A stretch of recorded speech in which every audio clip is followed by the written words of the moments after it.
that good? Too loud? Um, Thank you so much for having me today.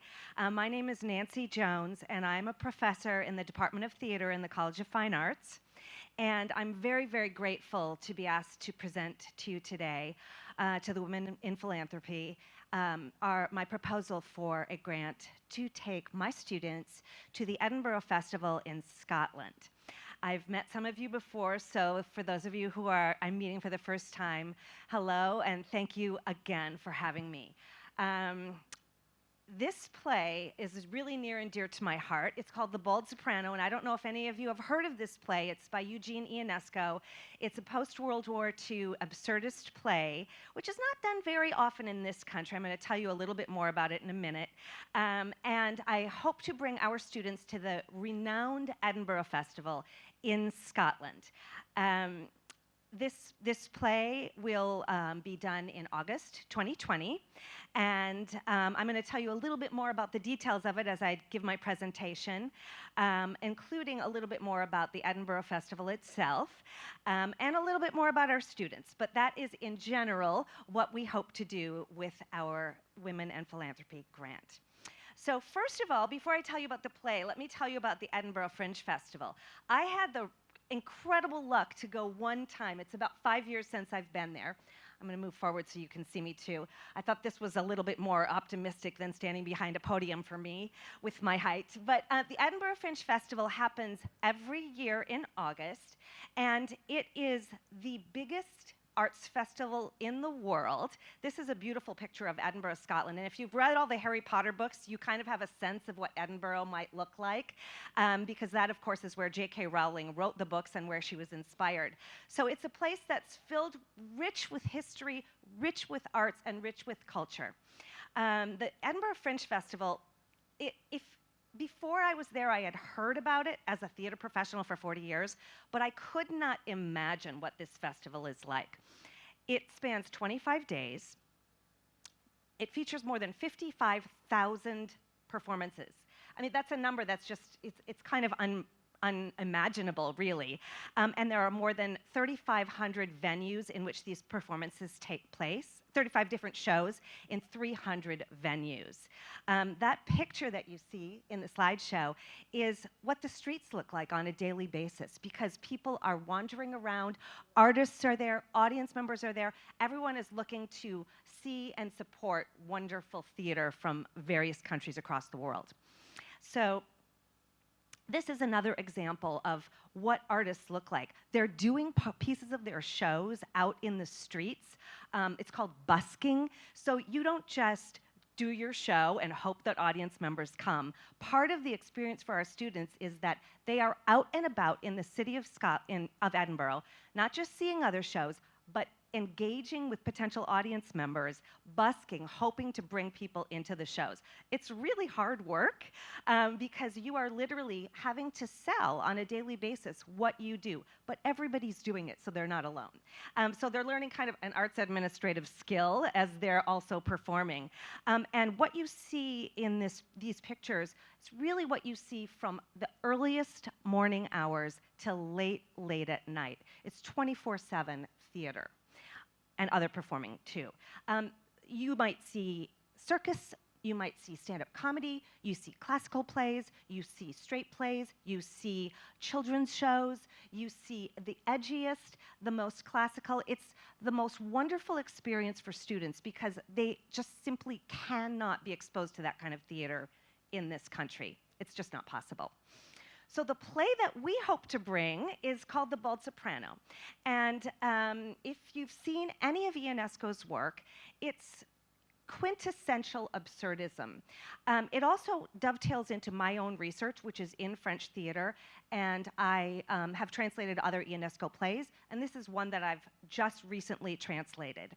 It's done in post-World War II France, which was a place, of course, where no one could imagine what the next day or the next year was going to look like. And Ionesco wrote these plays that really dealt with sort of the insanity and trying to make sense of the insanity of the world that they were left with in France and in Paris and all of Europe. This play in particular, along with The Lesson, which I also translated, has been playing at the very same theater in Paris, the Théâtre de la Huchette, in the Latin Quarter, for 60 years. The same production. And it's the one that UNESCO authorized. I know this because I bring students to it every summer. I also teach an education abroad class in Paris called Theater, Art, and Culture in Paris, and our students attend that play as part of the course. It's an honors course for broadening their experience. So they're not even really theater people, but they love that play. So the Bald Soprano, I think, is really a wonderful classical play that's very rarely done in this country, but it's a very important play to be done. Of course, bringing students is what's most important to me. I've been at the university since 1997, and I'm a professor in the theater department. I was also chair for a while, but students are what matter most to me. And the next pictures that you're going to see are filled with, as I give you some more content, various other productions that I've directed. And I mainly direct comedy.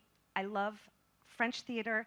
I also started as a dancer and a choreographer, so my work tends to be filled with a lot of movement and choreography and hopefully vibrancy and colorfulness. So these are some pictures in the background of various productions that I've directed. This was my production of Alice in Wonderland, which was an original work that I created based on just the books, not a script.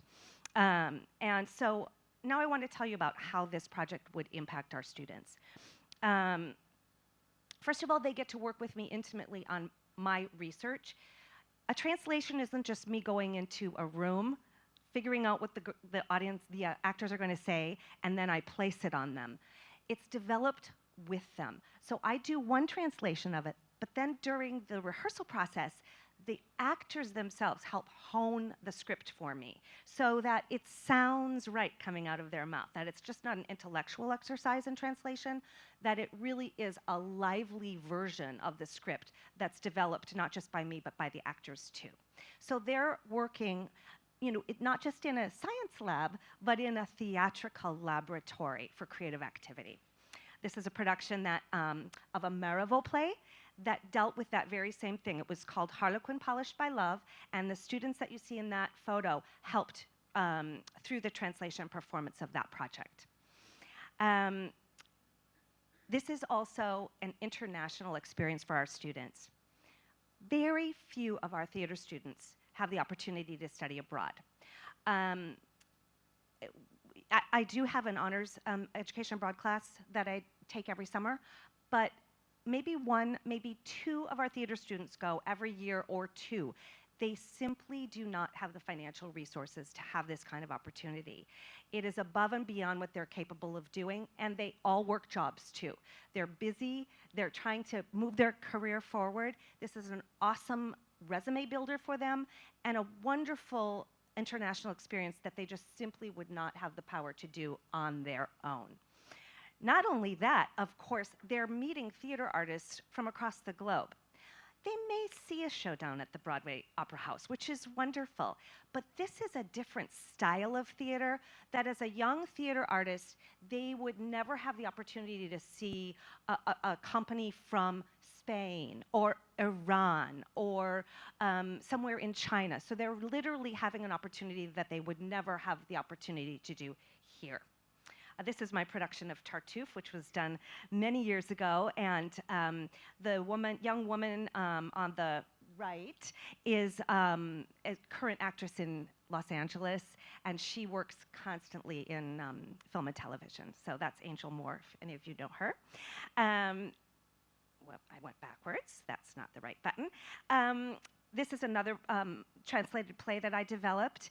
And of course, if you know about theater at all, there is nothing better for team building, critical thinking, and life skills. I'm a production manager as well as a theater director. And theater really teaches our students all of those skills.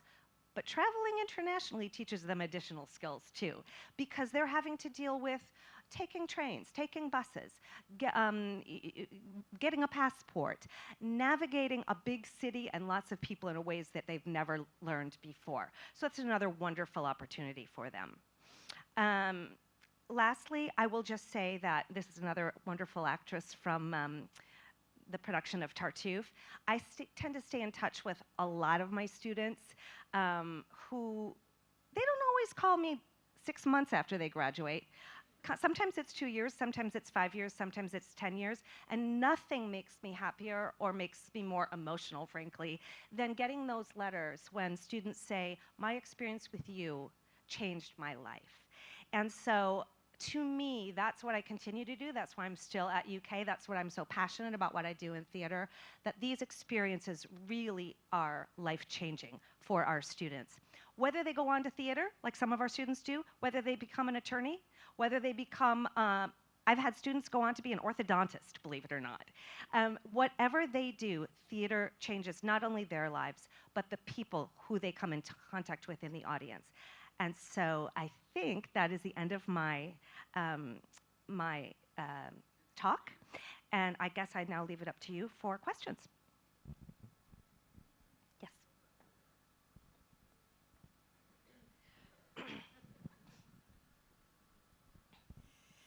Thank you for your excellent presentation. Very interesting. I learned something. My question is, how long would the students, since it's 25 days, be there? The festival is 25 days. We would not be there 25 days. We would perform for 1 week. So usually you have to reserve your theater from Saturday through Saturday. So we would most likely arrive 1 or 2 days early, just to kind of acclimatize ourselves, and then we are there for 1 week. It's quite expensive to be there during the festival. The hotel rooms cost goes up. There's a wonderful place that students can stay. It's a hostel, but it's more like a dormitory than what we would think of as a hostel with 100 people in a room. It's double rooms with a cafeteria, so that place is quite affordable.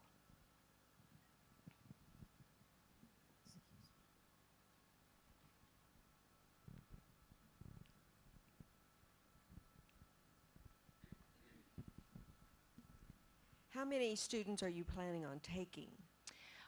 And We have- are they, I know, for us, they have to be active students, and Right. are there any graduate students going? Or? When I applied for the grant, I included 3 alums in the cast. Subsequent to that, I've adjusted my thinking that I would prefer to do it with all students with the possibility of 1 alum, and that would be Karen Czar. She works for WUKY. She's an alum of our department, and she's terrific. So I've been thinking about my concept for the play, so that everyone in the cast would be a student, save Karen Czar. Now, if that was a problem for the funding, the department and the college also have travel funds that I might be able to apply to. And then, I'm sorry, so 10 students, and that would include the cast plus student designers and technicians. My fees would be paid through the department and the college.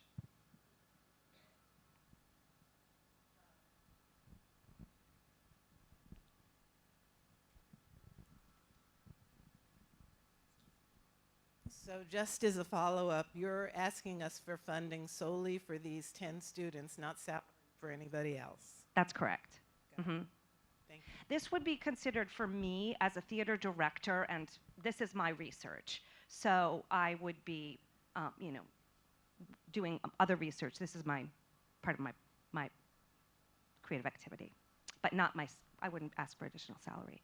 And if anyone else went from our department, it would most likely be Tony Harden, and he's on a 12-month salary contract. Professor, how would you select the students that participate? That's a great question.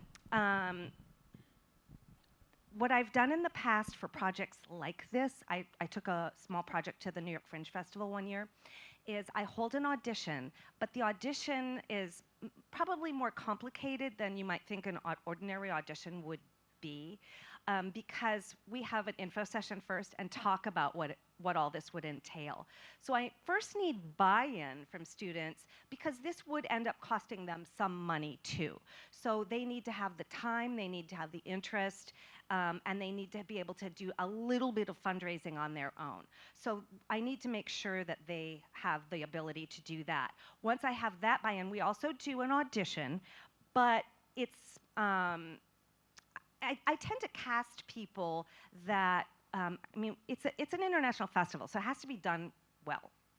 But I tend to incorporate a stylistic way of doing things that allows me to cast the people who can do it, if that makes sense. So I use, whereas if I was casting a show for the main stage, I might think that's the best person to do the role. So I try to use a little more creative thinking when casting something like this, and even adjust the play as we're doing it, or the translation, so that it serves the students who are in the play. That's it. Thank you so much.